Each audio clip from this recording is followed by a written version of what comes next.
Kesalato Forsen speaks for the minority on finance. He's also a former deputy finance minister. He's speaking, addressing the media right now. Let's hear him out. What we have here, the media review document, is not for manifestos. It's for him to review the existing budget, not for him to come and read to us a new budget. But what we are seeing, he's not only reading a new budget, but what he has done indeed means that he has actually introduced manifesto promises into the official document. I'm surprised, and I'm actually urging the ordinary Ghanaian to be mindful that this media review brings about nothing. In fact, I heard him also talk about the fact that they are intending to reduce the communication service tax from 9% to 5%. But the question is, who increased it in the first place? It's the same administration. And let us also be mindful that His Excellency President John Dramani Mahama has said that from January 2021, this tax will be abolished. So all what they intend doing is to come here and tell all of us that they are trying to abolish it. In fact, there's nothing in this document for us to be proud of. And we in the minority wish to serve notice that from Monday, we are ready to debate this and subject it to the scrutiny that it deserves, because it has nothing, but rather it has brought, or is going to bring to ordinary Ghanaian some pain and hardship, because there's nothing in this budget that will alleviate our suffering. This is a failing government, a government that has already failed, and we are all aware of that. And let no one be deceived that this budget is going to bring us the hope. It is clear that this administration has spent 11.1 billion Ghana cedis on coronavirus without accounting for it. It is also clear that they have increased the public debt as at 30th of June 2020 from 120 billion to 255 billion. And they are going to spend additional 30 billion to increase the public debt to approximately 280 billion. Clearly, they have failed. The year of roads has turned into year of borrowing and showing nothing. So I will end here, and I have my colleagues here. They will also try and speak a bit to the matter. Whilst we will wait for Monday and we'll come for the debate.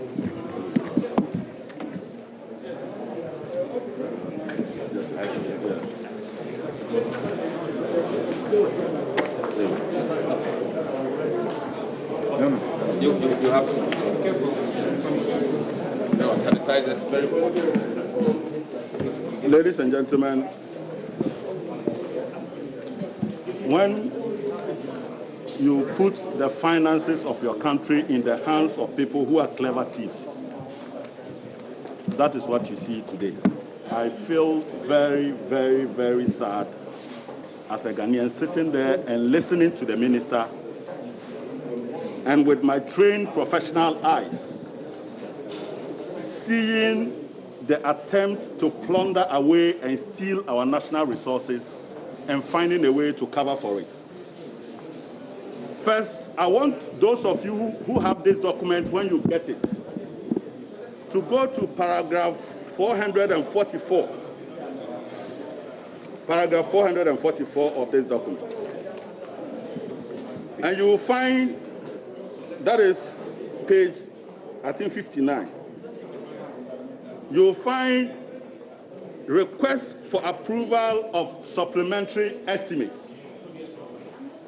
And I want to assure you, whatever you see in this paragraph is the exact amount they are spending in 2020 and not the 97 billion. And listen to me very carefully. He says, Mr. Speaker, the revisions made in the 2020 fiscal framework have resulted in an increase in the 2020 appropriation of 98 billion that was approved by the August House in December 2019. Mr. Speaker, the aim of this supplementary estimate is to seek parliamentary approval to commit additional resources amounting to 11.8 billion as outlined in the media review to fund additional expenditure resulting from the revisions made to the 2020 budget, consistent with Article 1798 of the 1992 Constitution. And this is the most interesting part. This will bring the revised 2020 appropriation to 109,933,169,929. So clearly they are spending 109 billion and not what? And not 97 billion. And I want to show you how this clever accountant who knows how to hide stealing has been able to cook the 97 billion for you. Again, just take your time. Let me go to one of the appendices and show to you how he did that. Ladies and gentlemen,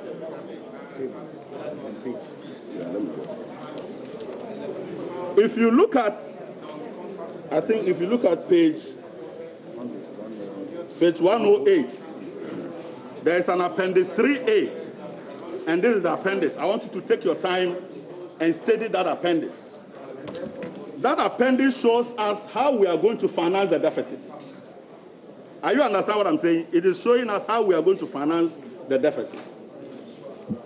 And in that appendix, the minister says that he is using project loans of about 4.9 billion, plus an additional program loans, that is, if you take the IMF money, if you take the World Bank money, if you take the African Development Bank money, and you put all of that together, he will spend about 8.2 billion. Now he says that the sovereign bonds, and I want you to refer your mind back to when Parliament approved the 3 billion euro bond.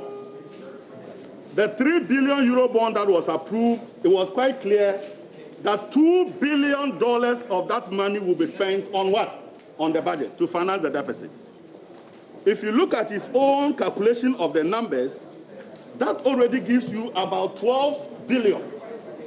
So if you add the 12 billion to his 8 billion to his 4 billion, we are getting around 24 billion to be financed from external sources. The minister then says that domestically he will borrow another 32 billion to finance the same budget. So if you add the 32 billion to 24 billion, what do you get? You get about 56 billion and not 44 billion. So when you add the 56 billion to the clever accountant's own total revenue of 53 billion, you are getting very close to the figure of 109 billion in the text of the report. So it means that after he did this and he came to the tables, he realized that the figure will give us a deficit of 15.6%. So he started massaging the figures from the table and forgot to go back and edit the original figure. And the paragraph 444, he forgot to go back and edit it. So when you put all of that together, what you realize is that 53 billion of revenue plus almost 56 billion of financing of the deficit gives us about 109 billion. And that is the figure he has reported in paragraph 444. Can you now see when they come dressed in white and quoting the Bible what they do with the figures? When I call them Piccadilly, you don't understand. These are clever accountants who know how to steal your money. So in total, about 12 billion of the money that they want to spend, they have suppressed the expenditure from the budget. So you don't see the expenditure. So in actual fact, the deficit that they are estimating for 2020 is 15.6% of GDP and not 11.8% of GDP. Take this from me, and I throw this challenge to anybody in government to face me on these numbers. Again, I want you to recall that the same page. How on earth can somebody raise revenue of 53 billion and borrow 56 billion? I have never seen it before in my life. That the amount of money you borrow to finance the budget is more than your own revenue that you use to finance the budget. Have you ever seen it before?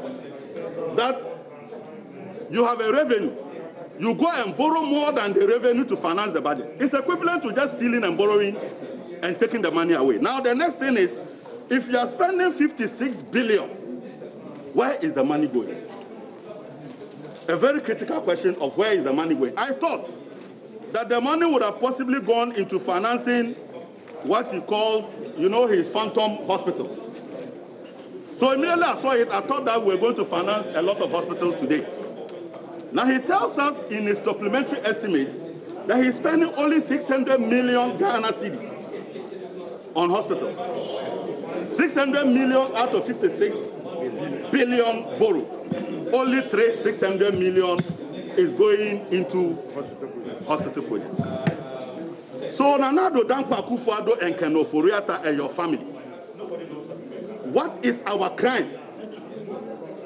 That you would borrow and spend 56 billion and you are struggling to hide it from the people of Ghana. And the hospitals now, they are 111, and you are now going to spend 600 million. Are you going to build chicken coops for us? Hen coops.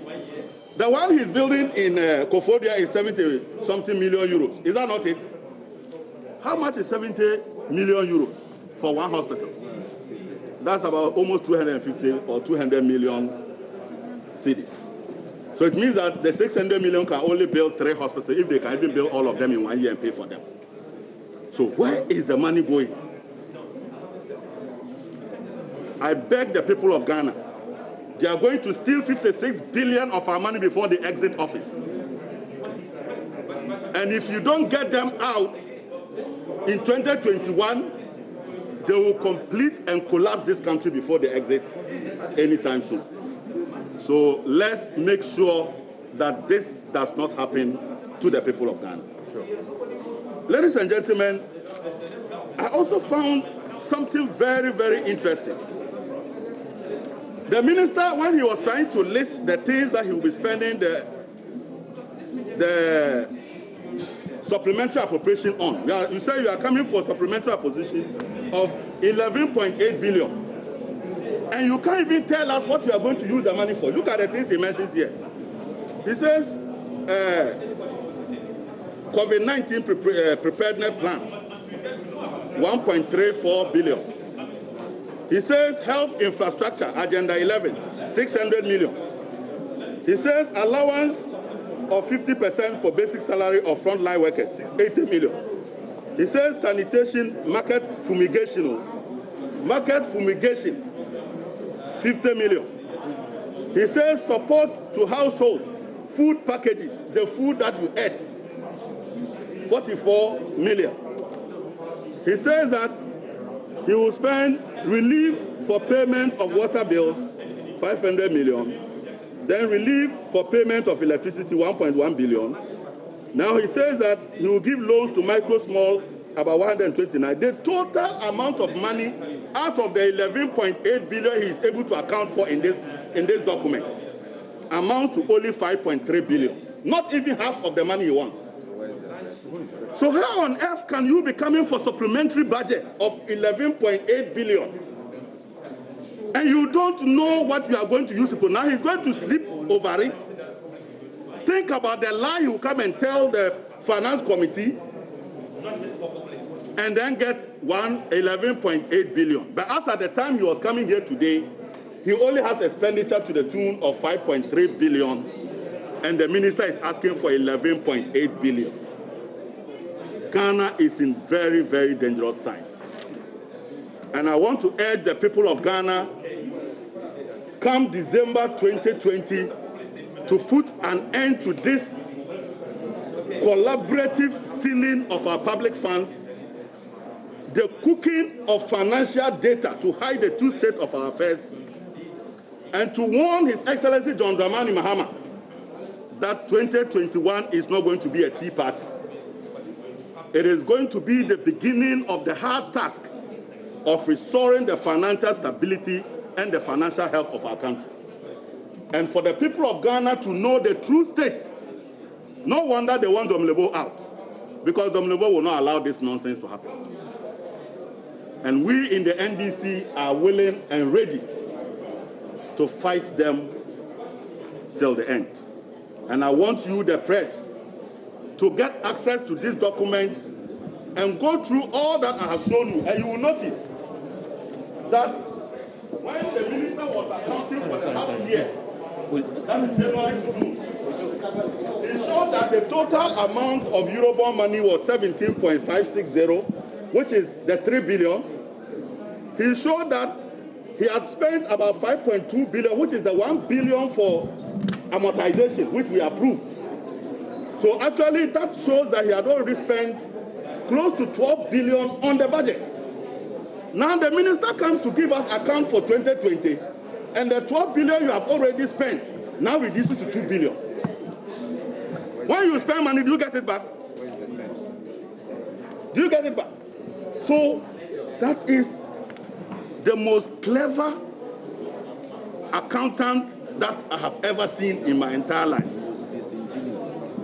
And these are the kind of people who collapse the financial sector of the world. And we will not allow them to collapse the financial sector of this country.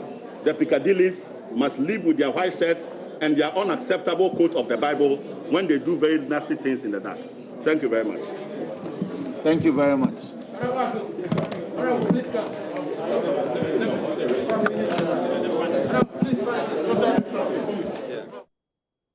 Those are live visuals coming to you from Parliament, where we're standing by with our team to bring you more on it. I'm here with Winston Amoah, who is my colleague, deputy head of our political desk. And you heard Mr. Adongo there speaking about the request for approval that's been put in by the finance minister. Essentially, he says that less than half of the money being requested for by the minister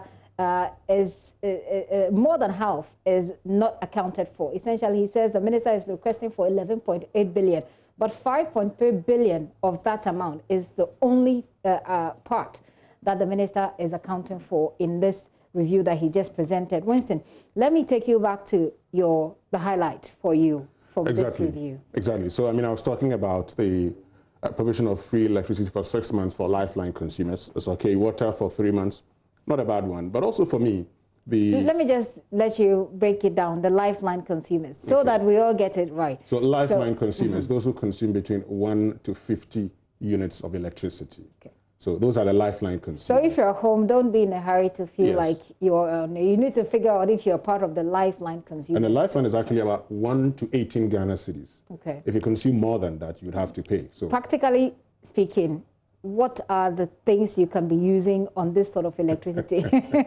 So like a television, fridge, radio? I wouldn't be able to give you exact things that you could use. I think the last time President Kufuor announced it, I think there was a breakdown by the electricity company. Yes, they talk about how you could use 1 unit of electricity for your TV, some number of bulbs for more than 3 or 4 hours. I do not have the exact So you certainly won't be using your, if you're using an air conditioner, I think you're not a part of the lifeline Not at all. consumers. You're certainly not part of the lifeline consumers. Water is also good. But for me, what stands out is the 100 billion Ghana Care Program, the Obatampa. And I'd like to see the details of that, because it's talked about it being a 3.5-year program. The most important issue, Gift, is that we find ourselves in a period where we need to progress as a country.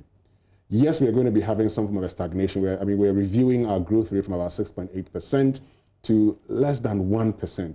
That tells you that the economy will be growing the worst in over 30 years. The World Bank has projected a lot of African economies would see negative growth. And so if we have 1%, maybe you would say we'll be doing better than what many African countries would do. But under the circumstances, you'd expect that we need to spend out of the problems that we find ourselves in currently. How do we do that? We have to invest in productive sectors of the economy. We've always had issues with how the Ghanaian economy grows. Well, he's talked about having to invest in agriculture and some other productive sectors. He's also indicated that the most important aspect of every policy is its implementation. And so in the coming weeks, when the president launches this program, we will get to know the details of it. And once we get to know the details of it, we'll be able to interrogate it and find out how it is going to help solve the problems. I'm also excited about the insurance bit, the help to those who become unemployed as a result of COVID-19. You know, this morning on the Super Morning Show, in your conversation with the head of ISA, it was one of his suggestions that we should have an insurance policy for people who will be losing or who have lost their jobs as a result of coronavirus. So, Vincent, I just wanted to chip that in so that you can move on. Exactly. I mean, it's good, but the thing is that it's something we have never done. So now government is starting this. But these are things that should be done by insurance companies. And Ghanaians should also learn to sometimes, protect themselves against some of these shocks. But having said that... I mean, you can't protect yourself from a pandemic because you certainly don't know it's going to come. Without mentioning entities, there are entities that run insurance schemes that says, should you lose your job, you'll be taken care of for a year or two. More people should be signing on to these schemes. It would help them. But it's good that we find ourselves in this situation. But the challenge in all of this for me is that this is government spendings. And normally you would expect that when we spend, we will get returns, which will trigger growth. But many of these are going into consumption. And one of the things that government, the current government, then in opposition, always complain about is that you do not borrow and spend on consumption and expect to develop or grow. But that's what we're having to do because of coronavirus. Exactly. And that's the complaint that the minority there are making, that we're borrowing, like we owe and we're still borrowing more. Exactly. Exactly. But the challenge then is that we're faced with COVID-19. And when it comes to COVID-19, many people, we've seen the US, we've seen the UK, all giving stimulus packages to persons who have actually lost their jobs. And so if, for instance, you give me 1,000 or 2,000 Ghana cedis to invest in my business, and I invest in my business, for instance, it will take a bit of a time for me to actually make returns. I still would have to pay my workers. If I can't pay them, that becomes the challenge. And that's why we're talking this morning about, for instance, the reduction in SNIT contributions, which could also be as a result of default in payment of those contributions, and not necessarily because of job losses. So while it is good, for instance, government has deferred the filing of taxes to June, which could bring about some savings, and also the primary balances to ensure that the banks are able to give more loans. Banks, yes, have reduced interest rates by some 2 percentage points and all of that, but the real issue is consumption. The good thing about consumption, Gifty, individual consumption, you and I, our consumptions actually drive the economy. The economy, exactly. Yeah, and so if we don't have liquidity, if we do not have money within the system, we will not be able to spend. And a curtailment of movement in itself would affect the consumption that we So there's a balancing act here where we're saying that, we're feeding or fueling consumption in the hope that it will stimulate the economy. At the end of the day, by the way, we are borrowing to fuel that consumption, which is the concern that the minority raises. It looks like a very delicate balance we have to strike here. A very delicate one, Gifty, in the sense that, and I said this morning, and I'll say it again. Now, how do we ensure we're able to do this without hitting debt and sustainability limits? Now, when the finance minister started speaking, he talked about our debt to GDP ratio was around 62%. You ask yourself, if we add all of these to it, what will be our debt to GDP ratio? And mind you, we're not going to be growing as we expected. And this is the challenge. Now, all over the years, one of the things we've done is that currently we're using our projected GDP growth to actually calculate our debt to GDP. And so if we are to revise it as has been revised, you would see that even without the additional borrowings, our debt to GDP ratio would be increasing.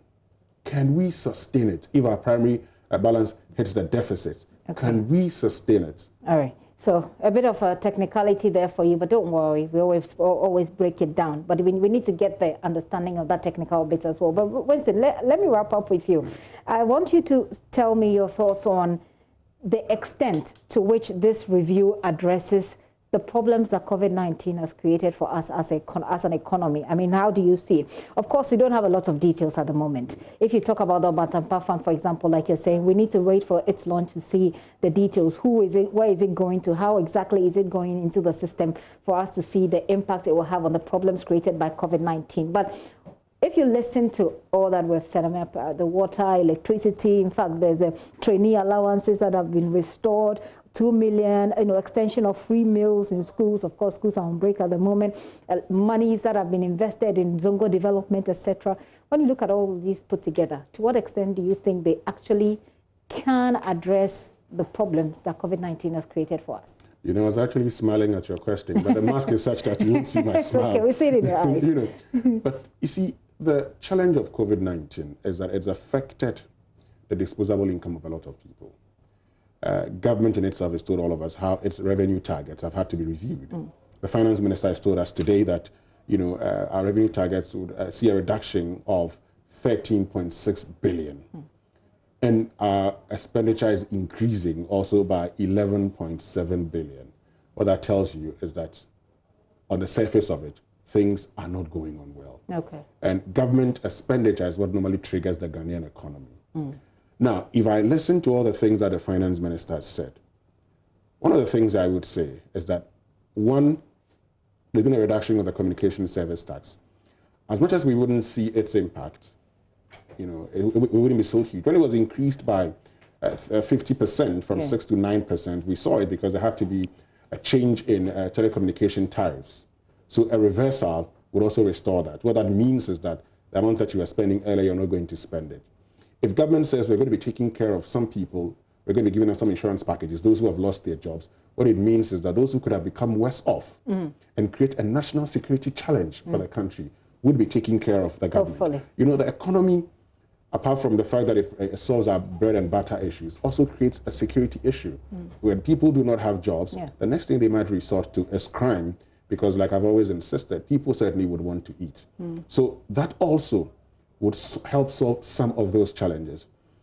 I do not know the details of the Obatampa program yet. I've seen... Just a matter of time. Just a matter of time. But if well implemented in the productive sectors of the economy, as the finance minister is promising us, then this is good for the economy. Okay. I bring it to the my final question, which is from the minority. The minority has described it as a manifesto or promises of manifesto. You've heard Ato Force and you've heard Mr. Adongo. They are saying that, look, this is really manifesto promises. Is that how you see it, manifesto promises? Well, before we, you know, the finance minister began the budget, I think I'd said to some people also that COVID-19, one of the good things politically, this question you asked is a political question. So, it is. So politically, the political dynamics is politically is that it gives government the leeway to make a lot more promises, bring about a lot of social interventions, which in a normal year you can't do it. And the finance minister starts by saying, one of the architects, the proponents of fiscal discipline, Angela Merkel, says, you know, don't tell me about fiscal deficit now. And so that is what we have seen. Of course, he's talked about how you need strong men to continue building the economy. He's only taking advantage of it. You could call it a manifesto. I still see it as a budget. Okay, we'll see how that goes. Winston, thank you very much. Winston Amoah is Deputy Head of our Political